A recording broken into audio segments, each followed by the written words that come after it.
달의 중력은 지구 중력의 약 6분의 1이니까 그러면 지구에서 10kg 들 수 있으면 거기 가면은 60kg 들 수 있는 거냐? 이 질문이 참 흥미롭습니다.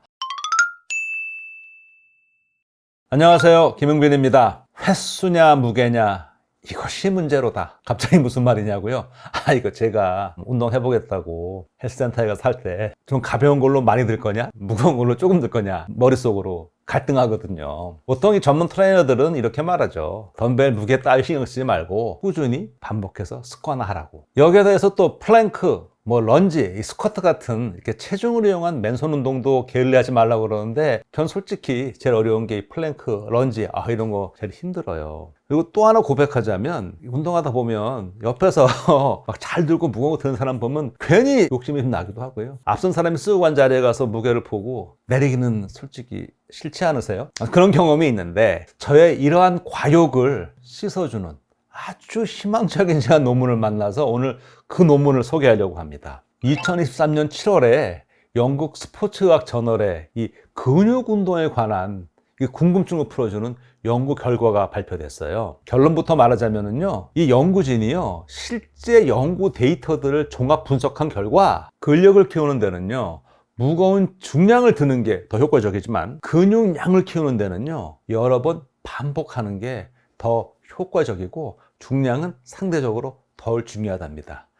저한테 정말 이거 희소식입니다. 저 논문 제목 맨 마지막에 나오는 네트워크 메타 어널리시스라는 거 있죠. 우리말로 하면은 네트워크 메타 분석이에요. 조 기법을 이용했는데요. 자, 우선 메타 분석은 무엇이냐? 이것도 제가 앞선 영상에서 한번 소개한 적이 있는데요. 메타 분석은 내가 직접 실험하고 이렇게 하는 게 아니고 이미 진행된 기존 연구 결과들을 모아서 비교하는 거거든요. 근데 메타 분석을 할 때요, 이 비교군의 종류와 개수에 따라 방법이 달라져요. 우선 대조군과 실험군을 직접 비교한 기존 연구가 충분하다면 직접 비교가 가능하죠. 예를 들어서 건강한 사람, 또 특정 질환이 있는 사람, 이런 게 직접 비교할 수 있다면 직접 비교가 가능해요.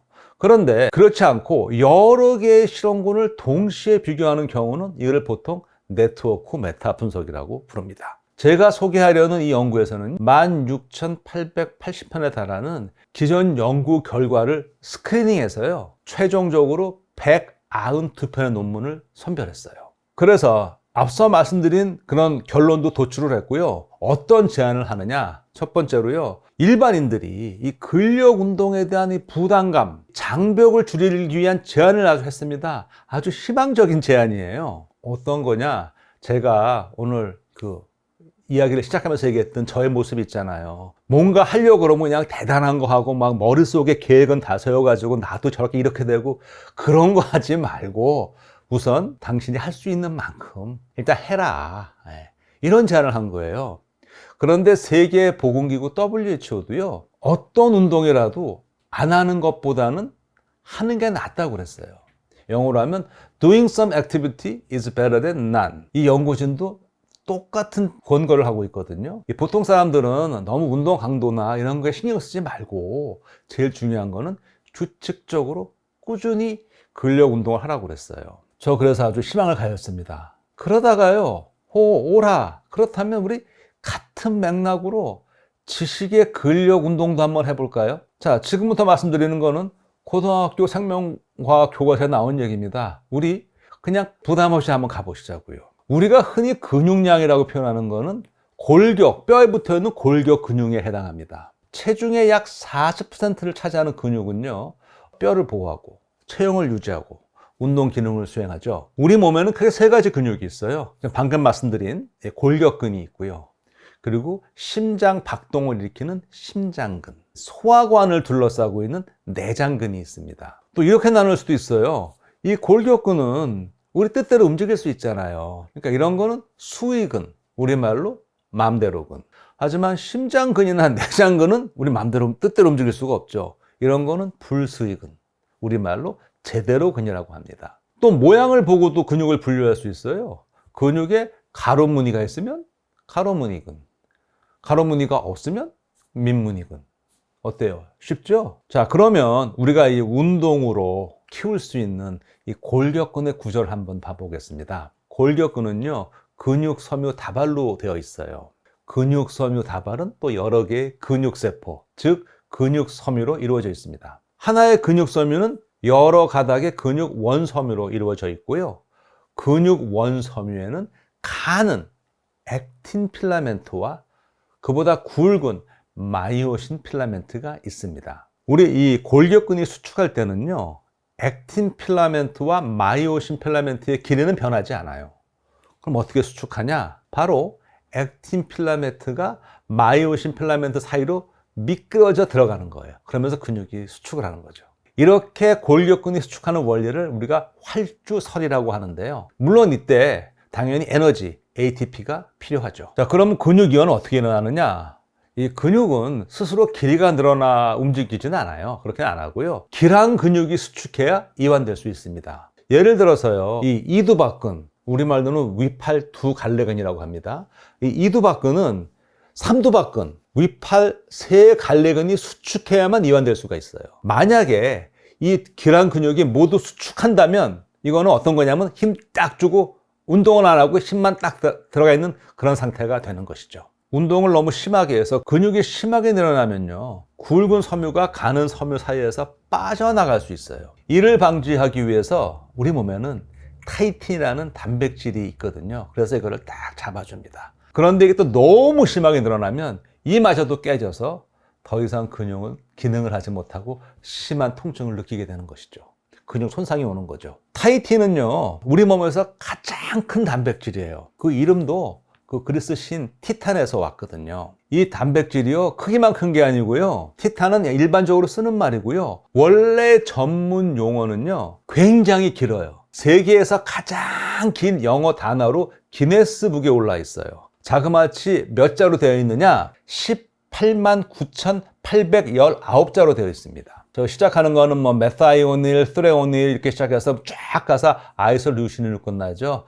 예, 단백질을 이루는 특정 그 순서에 아미노산을 쭉 나열해 준 거예요. 이 사람마다 근육의 힘과 스피드가 다 다르잖아요. 이는 얼마나 근육섬유가 발달해 있는지와 또 어떤 종류의 근육을 갖고 있는지에 따라 결정이 됩니다. 운동을 할수록 근육은 증가하는 성질이 있기 때문에 꾸준히 운동하는 게 굉장히 중요한 거죠. 그런데 말이죠, 제가 이 근육 관련 영상 자료를 준비하는 동안에 제가 앞서서 올렸던 왜 달에 가서 그 갈릴레오의 그 가설을 실험한 그 있잖아요. 달에서 망치와 깃털을 떨어뜨렸을 때 이제 똑같이 떨어지는 그 영상을 보시고 이런 댓글이 올라왔어요. 달의 중력은 지구 중력의 약 6분의 1이니까 그러면 지구에서 10kg 들 수 있으면 거기 가면은 60kg 들 수 있는 거냐, 이런 이제 댓글이 올라왔는데요. 이 질문이 참 흥미롭습니다. 그리고 잘 한번 우리가 생각을 해봐야 될 것 같아요. 뭐 지구에서도 그렇고 달에서도 그렇고 10kg 무게를 든다는 거, 이건 무게감이죠. 결국 중력을 거스르는 거잖아요. 그러니까 당연히 달에 가면은 지구에서 10kg 들던 그 무게감이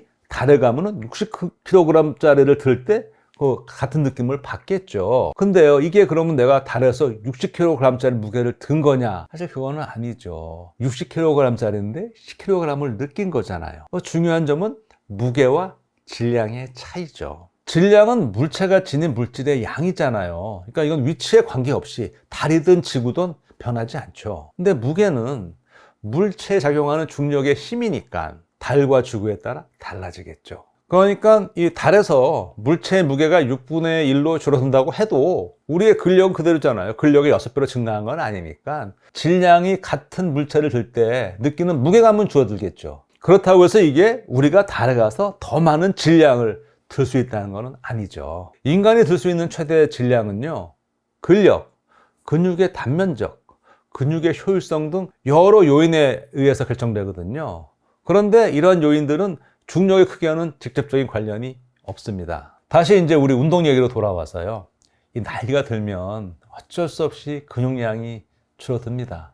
그 이유는 아주 간단해요. 신체 활동량이 줄면 일단 자연스럽게 근육은 줄어들겠죠. 여기에 또 나이가 들면서 서글픈 얘기지만 신체 노화로 근육세포의 수도 감소합니다. 그러니까 근육량이 이제 빠르게 감소하게 되죠. 이 연구 결과에 따르면은요, 40대 이후부터는 매년 1 내지 2%씩 근육량이 감소한답니다. 근육량이 준다는 건요, 단순히 근육이 준다는 거기에 그치지 않고요, 여러 가지 질환을 또 불러일으켜요. 우선 근육이 줄면 운동신경이 둔화되잖아요.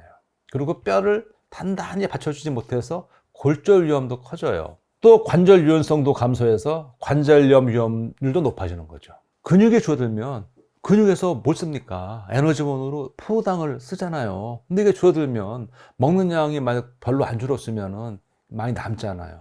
그렇게 되면 당뇨병 같은 게 생기기도 쉬워지는 거죠. 여기에 대해서 설상가상으로 이 신진대사로 소비되는 칼로리 양이 줄어드니까 혈액에 또 지방도 좀 쌓이게 되고, 그 결과 또 심혈관계 질환도 더 좀 취약해지는 그런 결과를 낳게 된답니다. 그래서 제가 그 오늘의 응생물학 결론은요, 우리 다 같이 우리의 몸에 맞는 운동을 꾸준히 즐기면서 열심히 하자입니다. 지금 이 이미지에 보이는 것처럼요, 요즘에 뭐 몸 좋은 분들 많아요.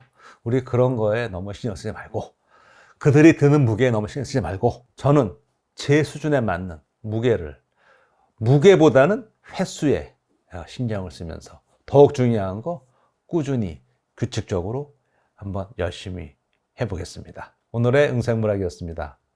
고맙습니다.